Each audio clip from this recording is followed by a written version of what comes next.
Paralytic ileus. Paralytic ileus is not very common, but it's not very uncommon either. What is paralytic ileus? It's a condition that is developed post-operatively, wherein your body's GI system is unable to move your bowel contents forward. The most common presentation of the patient you would have is, you would have, say, the recent patient that I met, post-operative hip surgery, day 4 with no bowel movements. She has not moved out of bed. She has been in bed because this is an 86-year-old female, post-op hip surgery. So, initial assessment, absolutely no bowel sounds heard in all 4 quadrants. We checked with her if she was passing flatus and she responded in negative. So, the first and foremost query diagnosis or the concern that as a nurse I had was to wonder if she was having a paralytic ileus. By now, most of you would have understood what paralytic ileus is and how it presents. So usually, it is post-operative because paralytic ileus is usually caused by either a manipulation of the blood supply during the surgery, or it is a side effect of the anesthesia that is being used.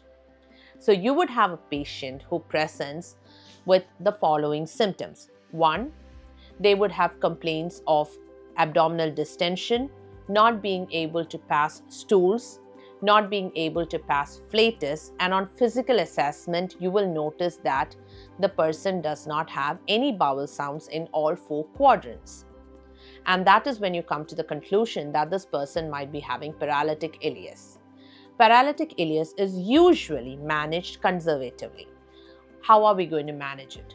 So 1, you all would understand that we have to decompress the stomach. How are we going to decompress it? Because your lower GI is not working. It's not working to push the contents forward. So there is always a risk of contents being logged in. You're going to insert an NG tube to make sure that the patency of the GI is maintained. And if you want to decompress the stomach, you can always connect your NG tube to a continuous suction or intermittent suction.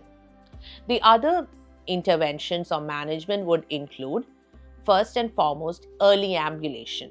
As most of us know, ambulation can cause the person's internal organs and intestines to start working. So early ambulation is very important. You're going to keep this person on NPO because you're suspecting paralytic ileus. Therefore, it is very, very important that IV fluids are given or parenteral nutrition is being administered to make sure that the nutritional and the electrolyte and fluid needs are met.